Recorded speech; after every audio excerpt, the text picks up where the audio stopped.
The first thing most people do when they wake up is surrender.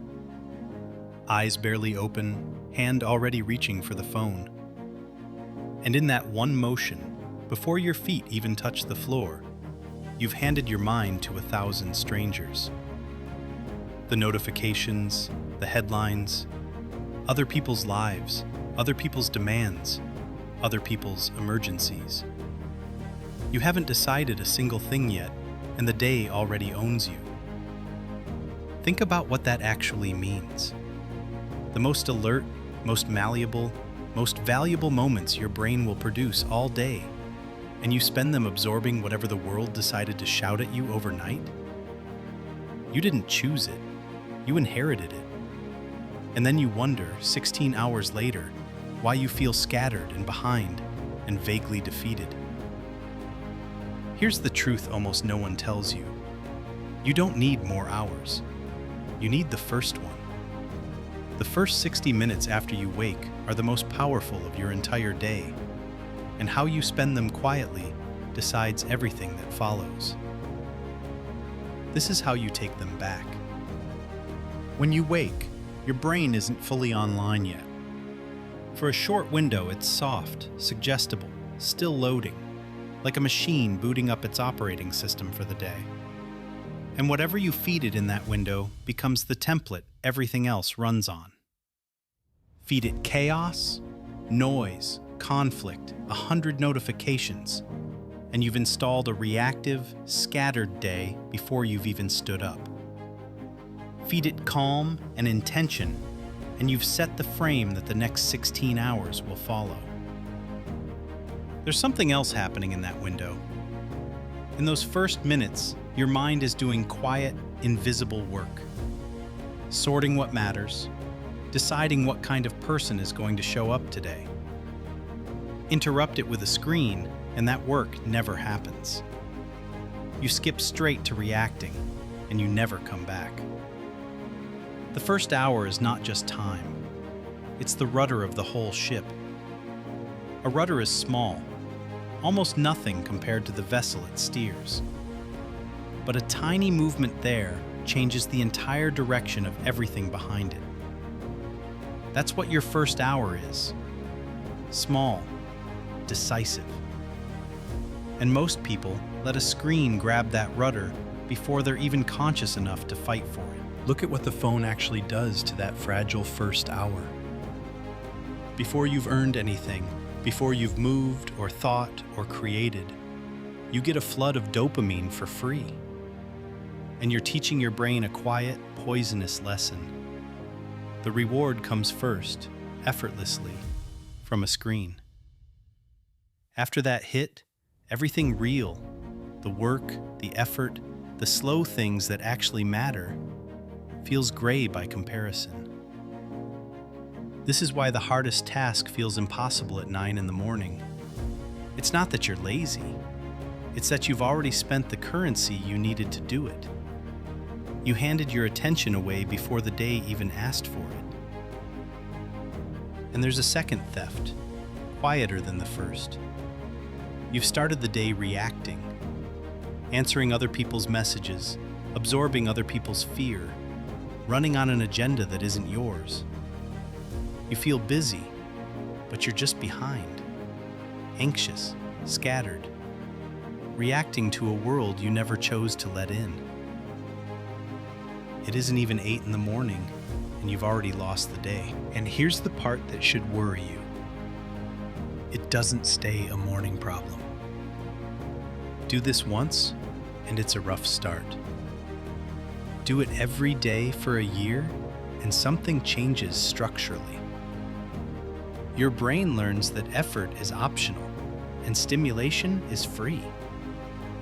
Your tolerance for boredom collapses. Your ability to sit with a hard problem, the ability that every meaningful thing in your life depends on, quietly erodes, one morning at a time. Nobody notices it happening. That's what makes it dangerous. There's no single morning where you feel yourself getting weaker. There's just a year later, wondering why you can't focus like you used to. Why the things you wanted feel further away. Why you keep starting and never finishing. You didn't lose it all at once. You lost it 60 minutes at a time. The people we still quote 2,000 years later understood this. Marcus Aurelius, a man who ran an empire, who had every excuse to be exhausted, wrote a note to himself for the hardest moment of the day, the moment of waking. At dawn, he told himself, when you struggle to get out of bed, remember that you are rising to do the work of a human being. Read that again. The most powerful man in the world had to talk himself out of bed. He wasn't superhuman. He simply refused to let the moment decide for him. He rose before the sun into a cold room, not because he had to, but because he understood something simple. The morning belongs to whoever claims it first. And if you don't claim it, something else will. The Stoics never treated a disciplined morning as punishment. It was an act of ownership. Before the world could make its demands, before the letters arrived and the crises started, these men had already decided who they were going to be that day. They had already won something no one could take back. That's the part people miss. A disciplined morning isn't about suffering. It's about arriving at the day as its author instead of its victim. Seneca did something similar, and it tells you everything about how these men thought. Each morning, he would look at the day ahead and ask himself what could go wrong. Not to worry, but to prepare. So that when difficulty arrived, it arrived as an expected guest instead of an ambush. He met the day before the day could meet him. That's the pattern across all of them. They did not wait to see what the day would bring. They decided in the quiet what they would bring to it. And notice what none of them had. No alarm apps, no productivity systems, no optimized routines, no supplements, no hacks. They had one thing, and it was the only thing that ever mattered. They got to the day first. So here is how you take your first hour back. 5 moves. Simple, not easy. 1. Don't touch the phone. The first 30 to 60 minutes are screen-free. No feed, no news, no messages. If you use it as an alarm, buy a cheap clock and charge the phone in another room. Physical distance beats willpower every time. Guard that window like it's the most valuable thing you own, because it is. 2. Get light and move. Open a window, step outside. Move your body, even a little. Light and motion wake your system the way it was designed to wake, not a screen's blue glow. This isn't a workout requirement. It's a signal to your body that the day has begun and you are the one beginning it. 3. Do the hardest thing first. One meaningful task before the world is even awake. Not the easy task that feels productive, the one you've been avoiding.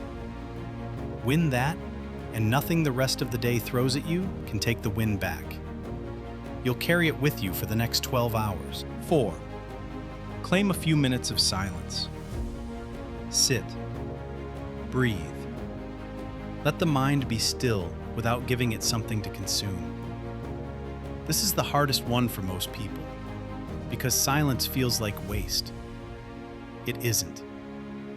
Silence is where you decide the day on purpose instead of receiving it. Even 3 minutes changes who walks out the door. 5. Fuel deliberately. Water first, before caffeine, before anything. Feed the body before you feed it stimulation. Small, but it's the difference between running your morning and having it run you. Now, the objection. Some of you work nights. Some of you have children who wake before you do. Some of you have lives that don't bend to a clean routine, And you're already thinking this doesn't apply to you. It does. The first hour isn't about the sun. It's about the first hour of your day, whenever that begins. The principle doesn't care what time it is. It cares whether you claimed it. 10 minutes claimed on purpose beats 60 minutes surrendered. Here's what nobody tells you about protecting your first hour. The point was never the routine. The point is the proof. Every morning you claim, you prove something to yourself. That you can be trusted. That when you say you'll do something difficult, you do it.